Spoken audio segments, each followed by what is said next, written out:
هاقول لك على طريقة تحفظ بيها القرآن الكريم بأمر الله. الطريقة دي لو مشيت عليها هتلاقي نفسك بتحفظ القرآن بمنتهى السهولة. الطريقة اللي أنا هاقول عليها في الفيديو برغم إن هي سهلة لكن هتاخد وقت شوية، ولكن هي دي ميزتها إنك بتحفظ القرآن الكريم تقريبا بدون مجهود، لكن الموضوع كله معتمد على التكرار، والتكرار هنا بيبقى بطريقة جميلة وممتعة، وهتلاقي نفسك بأمر الله حفظت القرآن الكريم حفظ تام، وحتى المتشابهات مش هتقف معاك خالص. لكن أولا لو استفدت من الفيديو حاول تشاركه، فالدال على الخير كفاعله، وما تنساش تعمل له حفظ عشان ان شاء الله هترجع له بعدين. الفيديو ده انا مش طالع اقول لك فيه كلام وخلاص، الكلام اللي انا هقوله في الفيديو ده انا ماشي عليه، الكلام ده انا طبقته على نفسي والحمد لله حاسس بفرق كبير جدا في الحفظ، وبحس دايما بثقه لما باجي بقرا القران قدام حد او لما اتزنق واصلي امام. فتابع معايا الشرح للاخر. مبدئيا كده حط في بالك معلومه مهمه، اللي بيجي بالساهل بيروح بالساهل، ففكره انك عايز تحفظ القران الكريم كله في كام شهر او في كام سنه قليله دي انساها. ولو انت جاي على الاساس ده فانا بقول لك من دلوقتي ريح نفسك وما تكملش. انا نفسي نوصل لفكره ان انت تبقى عايش مع القران، فكره مصاحبه القران، لما تيجي يوم القيامه بامر الله وتسال عن القران الكريم تقول يا رب انا قضيت وقتي في حفظ كتابك الكريم، تحس بفخر كده وانت بتجاوب وتطمن من فزع يوم القيامه. فاحنا عايزين نوصل لان احنا نقضي مع القران اكبر وقت ممكن. ففكره انك تحفظ القران في مده صغيره اللي هو يبقى عندك هدف عايز توصل له في وقت قصير، يعني مثلا تقول انا حفظت القران الكريم في 3 ولا 4 سنين ولما اخلص حفظ القران اكسل ارجعه فيقوم يتنسي تاني. لا، انا عايز ابقى ملتزم بالقران، عاوز احفظ القران في 40 ولا 50 ولا حتى 100 سنه اذا ربنا سبحانه وتعالى اراد ان هو يطول في عمري. الفكره ان شاء الله ان انا من النهارده اخد القرار ان من هنا لاخر يوم في عمري ما يعديش يوم من غير القران الكريم. وطريقه الحفظ اللي انا بقولها هنا في الفيديو دي انا طبقتها على نفسي وربنا سبحانه وتعالى هداني ليها، لا قريتها في حته ولا شفتها عند حد، فيجوز تكون صح ويجوز تكون غلط. فلو هي صح ومفيده ادعي لي بالثبات والهدايه، ولو فيها حاجه غلط ادعي لي برضه بالهدايه. فاحنا عندنا حفظ القران الكريم يعتمد على 5 اشياء: حفظ بالودان بالسمع، يعني حفظ باللسان، وحفظ بالعين، وحفظ بالعقل، واخيرا حفظ بالقلب. الحفظ بالسمع يعني ما ينفعش ابدا تيجي تقول انا هبدا في حفظ القران الكريم فتقوم تمسك المصحف وتقرا لوحدك وتقول انا هحفظ لوحدي، ده طبعا ما ينفعش. القران الكريم يحفظ بالتلقي، يعني زي ما بيتقري نحفظه، لان في كلمات كتير جدا في القران الكريم بتقرا بشكل وبتتكتب بشكل تاني، وفي كلمات بتتكتب بنفس الشكل لكن تقرا بطريقتين مختلفتين، زي مثلا الف لام ميم، مره تقراها الف لام ميم زي سوره البقره وال عمران، ومره تانية تقراها الم نشرح لك صدرك، والاتنين الف ولام وميم. طيب نعرف منين ان هنا نقراها الف لام ميم وهنا نقراها الم نشرح لك صدرك؟ فهنا تيجي مهمه الخطوه الاولى، ان انت تقعد تستمع للقران الكريم، تشغل القران الكريم معاك في اي وقت في يومك، على التلفزيون، على التليفون، على الراديو، او لو هتجيب سماعه صغيره كده تحط عليها فلاشه وتفضل مشغل عليها القران وتسمع القران الكريم بصوت الشيخ اللي انت تحبه وترتاح له، وتفضل تسمع وتكرر وراه وتقول بالظبط زي ما هو بيقول، لا تزود ولا تنقص. والميزه هنا كمان انك هتحفظ القران الكريم باحكام التجويد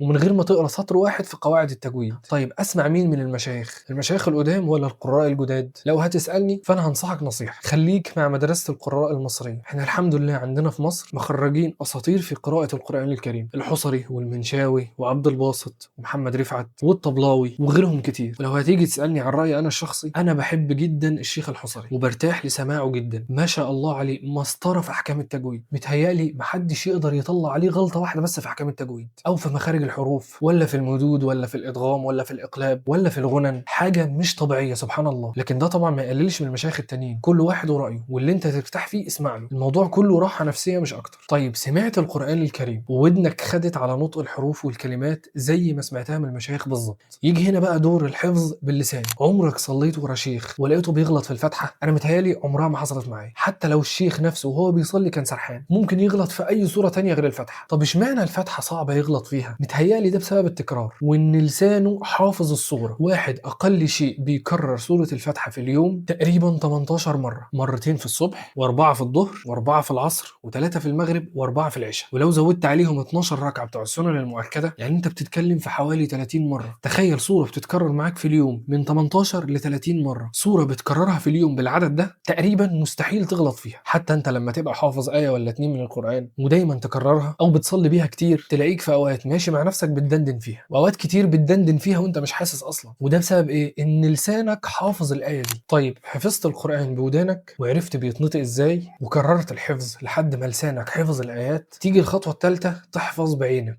عمرك ما استغربت لما تلاقي ناس حافظين ايات القران بمكانها في المصحف، يمين ولا شمال ولا فوق ولا تحت، في انهي ربع في القرآن، في انهي جزء، وطبعا في انهي سورة. انا نفسي كنت بستغرب من اللي بلاقيه حافظ القرآن برقم الآية، وكنت اوقات بستغرب جدا لما الاقي ناس حافظين يقول لك الصفحة دي او الوجه ده تقريبا فيهم كام آية. كنت بقول في نفسي هم بيعرفوا الحاجات دي ازاي؟ ده بسبب كثرة النظر الى المصحف. فلما تيجي تحفظ ومع التكرار تبص للمصحف كتير، اوقات تلاقي رسمة الآية اتحفرت في دماغك. طبعا وانت بتحفظ تحفظ بطبعة واحدة من القرآن الكريم، طبعة المدينة او طبعة الشمرلي اللي هي منتشرة هنا في مصر. فوانت بتحفظ وبتكرر كتير على نفسك تقوم تغلط وتغلط كتير، والغلط ده مفيد جدا في الحفظ، لانك كل ما تغلط هتقوم باصص في المصحف، وكل ما تزيد اخطائك كل ما هتبص في المصحف اكتر. تقوم عينك تاخد على رسمة المصحف ورسمة الكلام، شكل الايات يطبع في عينك كأن عينك بتصور المصحف. تلاقي نفسك اوقات وانت بتسمع انت عارف ان اخرة الاية دي غفور رحيم، عينك بتقول كده لكن لساني بيقول عزيز حكيم او عزيز رحيم، فاقوم مغمض عيني تقوم الرسمة تطلع قدامي ان هي غفور رحيم. انا حاسس ان انا شايف رسمة المصحف قدامي، فاقوم افتح المصحف واتاكد فعلا ان هي غفور رحيم، الكلام مطابق لرسمة عيني. فتلاقي الحفظ بيثبت معاك اكتر، مرة في اتنين في تلاتة تلاقيك حفظت مكان الآية فين، وكمان تحفظ السطر اللي فيه الآية والربع والحزب والسورة، وكمان مرة في مرة تلاقي نفسك حفظت حتى رقم الآية. يجي الدور هنا ان انت تحفظ بعقلك. الخطوة الرابعة، يعني ايه تحفظ بعقلك؟ يعني تحاول تربط المتشابهات بحاجة تفكرك بيها. يعني مثلا في سورة الكهف من الآيات اللي كانت تقيلة عليا شويتين وانا بحفظها قصة ذو القرنين، ويسألونك عن ذي القرنين قل سأتلو عليكم منه ذكرى، لحد ما نوصل لآية حتى إذا بلغ،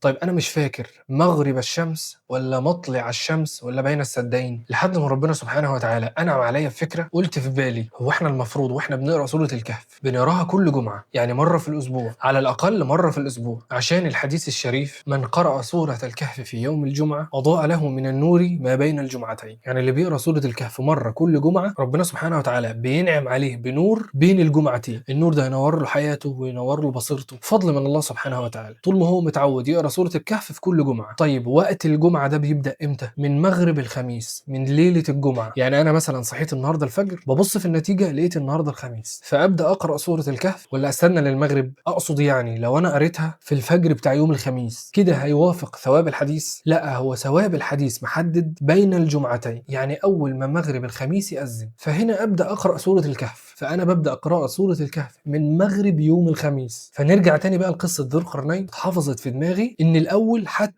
إذا بلغ مغرب الشمس، فالأول المغرب، بعدين مطلع الشمس، بعدين بين السدين. شفت ربطت الآيات دي بحاجة عقلية تخليني تقريبا ما غلطش فيها تاني. وغير كده بقى كتير في آيات القرآن الكريم، أصل هو ربنا سبحانه وتعالى قال إيه؟ ولقد يسرنا القرآن للذكر فهل من مدكر. فصدقني والله حفظ القرآن الكريم سهل وممتع، وفهمه بسيط جدا للي يستعين بالله وينوي الاستمرار. فعلا هيلاقي الدنيا في منتهى السلاسة وفي منتهى السهولة. سبحان الله. الخطوة الخامسة والأخيرة بالنسبة لي الحفظ بالقلب، ودي ربنا سبحانه وتعالى أنعم عليا بيها لما بدأت أقرأ في تفسير القرآن. قراءة تفسيرات القرآن ولو أبسط أنواع التفسير من أمتع الحاجات اللي ممكن تعملها في حياتك.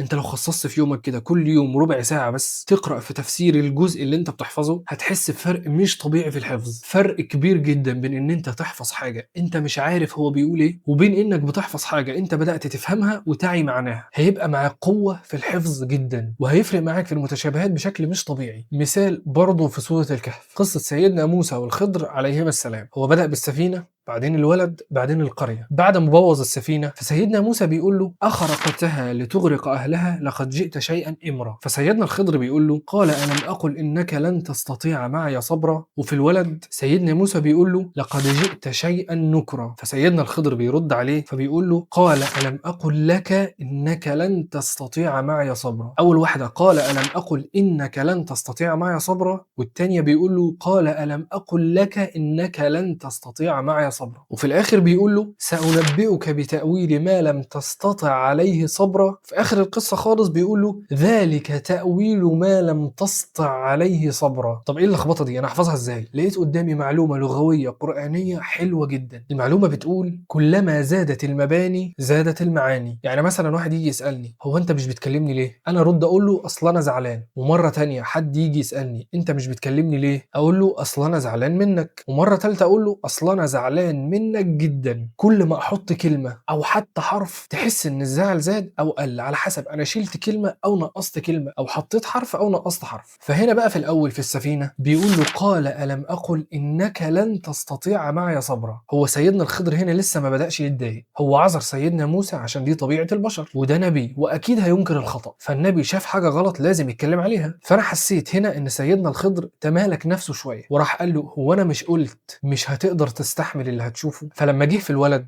فهنا سيدنا الخضر اتاثر اكتر. انا جبت عيل صغير وحاولت اجرجره وخدته في مكان بعيد بامر الله وموته. فلما سيدنا موسى شاف المنظر ده قال له لقد جئت شيئا نكرا. فسيدنا الخضر طبعا تعبان نفسيا او متغاظ مثلا، فقال له قال الم اقل لك انك لن تستطيع معي صبرا. هو انا مش قلت لك ان انت مش هتقدر تستحمل اللي هتشوفه؟ شفت الفرق اللي فوق؟ مش انا قلت مش هتستحمل اللي هتشوفه، التانية بقى مش انا قلت لك ان انت مش هتستحمل اللي هتشوفه. فلما تذوقت معنى القصة وبدأت افهم شوية في معناها لقيت نفسي حافظها وبرتبها بدون ما اشعر. حتى جه في الاخر بيقول له سأنبئك بتأويل ما لم تستطع عليه صبرا، اكنه بيقول له يا عم انت ضغط عليا اكتر ما انا مضغوط اصلا، انا بقى هقول لك على اللي انت ما قدرتش تصبر عليه. وبعد كده حكى له فقال له انا عملت كده في السفينة وعملت كده في الولد وعملت كده في القرية. وجي في الاخر قال له ايه وما فعلته عن امري، اللي انا عملته ده كله مش بامري، ذلك تأويل ما لم تستطع عليه صبرا. شال هنا حرف الت اللي فوق تستطع ودي تسطع، كأن سيدنا الخضر لما حكى ارتاح شوية نفسيا. وكمان لما قال لسيدنا موسى ان ده مش بامري ده بامر ربنا سبحانه وتعالى برضه ارتاح نفسيا. فقال له ايه ذلك تأويل ما لم تستطع عليه صبرا. فلما بقيت احس واستشعر معاني القرآن الكريم بدأ الحفظ يثبت عندي اكتر. نيجي بقى لشوية نصائح جانبية عشان تحفظ القرآن. لو انا ما قريتش القرآن الكريم قبل كده وعايز ابدأ بالحفظ، ابدأ بقى بسورة البقرة ولا بسورة الناس؟ ابدأ بسورة الناس، برغم ان سورة البقرة وسورة آل عمران ليهم اجر وثواب عالي جدا، والناس دايما تحب تقول لك انا حافظ البقرة وآل عمران، لكن ممكن جدا بما ان سورة البقرة وسورة آل عمران الاتنين طوال ممكن في النص كده تحس بخمول او زهق هيسببوا الشيطان ليك. الشيطان لما يلاقي همتك عالية ممكن يحسسك ان المشوار طويل، فلما تبدأ بقصار الصور، لما كل فترة كده تيجي تخلص صورة او لما تخلص كذا صورة او حتى لما تخلص جزء عامة كله، عارف حتى وقعها على نفسك كده تقول انا خلصت جزء عامة ولا انا لسه في اول جزء في سورة البقرة. بص هي الفكرة كلها ان احنا عايزين نستمر، يعني لما تنوي تحفظ القرآن الكريم اهم حاجة نية الاستمرار، وبنحاول باي طريقة نساعد نفسنا باننا نسهل الامر على النفس عشان نفسك البشرية دي ما تحسش ان الامر تقيل عليها فتكسلك، لان كل يوم نفسك والشيطان هيقولوا لك يا عم خلاص يا عم كفاية بلاش انت وراك شغل. فاحنا بقى مش عايزين الاحساس ده، حتى لو هتحفظ قدر قليل جدا لكن اهم حاجة ان انت تكمل. فنصيحة ابدأ بجزء عامة وتبارك وقد سمع وهكذا. طيب لو انت كنت زي حالاتي كنت حافظ القرآن الكريم وللأسف بدأ يتفلت منك وخدت القرار انك ترجع تحفظ تاني، ربنا يثبتنا واياكم. ابدأ احفظ منين؟ بص هو انت ليك الاختيار انك تحفظ من جزء عام عادي، او لما تيجي تقرأ في الورد بتاعك تشوف اقرب جزء ليك او اقرب جزء انت حافظ منه كتير وابدأ بالجزء ده. يعني مش شرط تبدأ من جزء عامة، ابدأ من اي جزء انت حافظ فيه شوية حلوين، لكن برضو انصحك ان انت تبدأ بالاربع اجزاء اللي تحت من اول عامة للذريات، لان دول تقريبا بيتكرروا في معظم الصلوات اليومية، فانت هتلاقي نفسك بتكررها كتير وده هيساعدك على ان انت تثبت حفظك.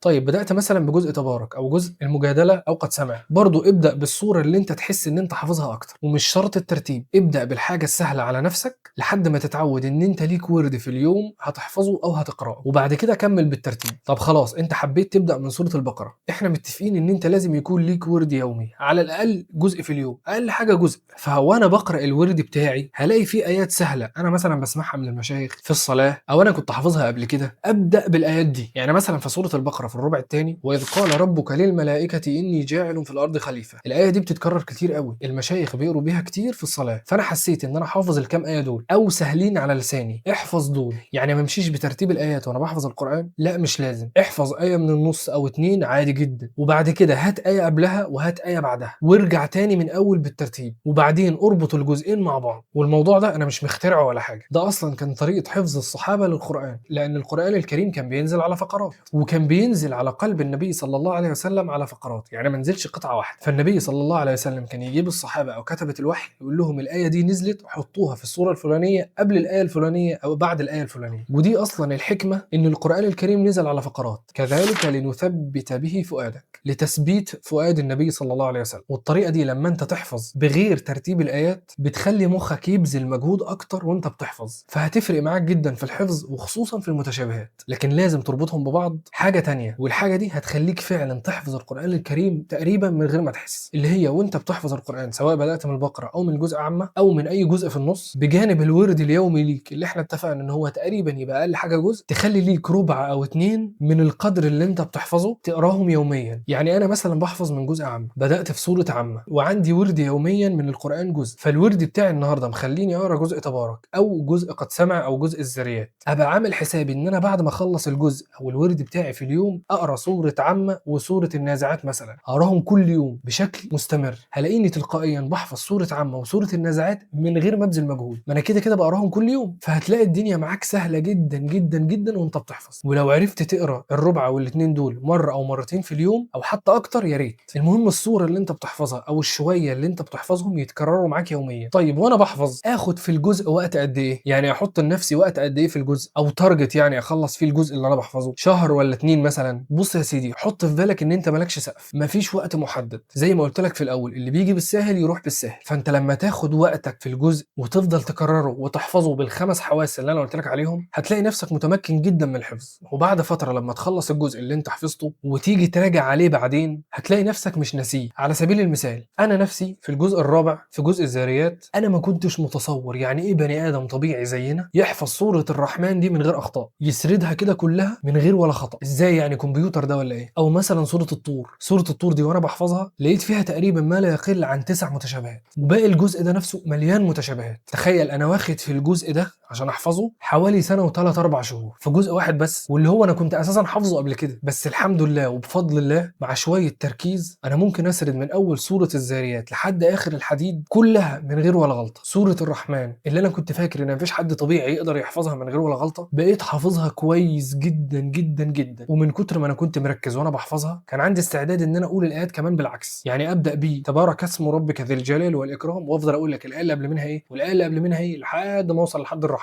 فخد وقتك ان شاء الله توصل لسنتين في الجزء، احنا ما وراناش حاجه. هتقول لي يا عم هو حد ضامن عمره؟ انا عاوز احفظ القران كله. اقول لك نيه الثبات اللي انت حاططها في الحفظ دي بفضل الله تيجي يوم القيامه تلاقي نفسك بتسمع المصحف كله من اوله لاخره وانت يا دوب حافظ فيه اول جزئين بس، عشان ربنا سبحانه وتعالى رأى منك نيه قويه للحفظ. حاجه تاني، وانا بسمع على نفسي او انا براجع على نفسي، اراجع بسرعه ولا اخد وقتي؟ اقول كده وجاء من أقصى المدينة رجل يسعى قال يا قوم اتبعوا المرسلين اتبعوا من لا يسألكم أجرا وهم مهتدون. أقول بسرعة كده ولا أخد وقتي؟ وجاء من أقصى المدينة رجل يسعى قال يا قوم اتبعوا المرسلين. فأنا بقول لك حاول على قد ما تقدر تقرأ بترتيل وتقرأ بتمهل. الطريقة دي هتخليك تغلط كتير وتخليك تبص في المصحف كتير جدا، وده اللي احنا عايزينه، ان انت كل ما تغلط كل ما هتبص في المصحف كل ما الحفظ هيثبت في دماغك اكتر. واخيرا الطريقة دي طويلة شويتين، انت ممكن فعلا تاخد عمرك كله تحفظ في القرآن، وهو بصراحة ده المطلوب، ان انت ما يبقاش عندك وقت فراغ، لان اسوأ حاجة عند المسلم هو وقت الفراغ. احنا بقى بنملى وقت الفراغ ده بافضل حاجة ممكن تتعمل. خيركم من تعلم القرآن وعلمه، ان انت تفضل مقضي عمرك كله في حاجة مفيدة، وهو في احسن من القرآن؟ واخيرا اذا حد اقتنع بالطريقة دي وعنده نية ان هو يستخدمها وحس ان هي هتجيب معاه نتيجة، ما تنسانيش من دعوتك الحلوة ولايك وشير للفيديو عشان غيرك يستفيد، وما تنساش الدال على الخير كفاعله. ولو عندك اي سؤال اكتبولي في الكومنتات وان شاء الله هرد عليك.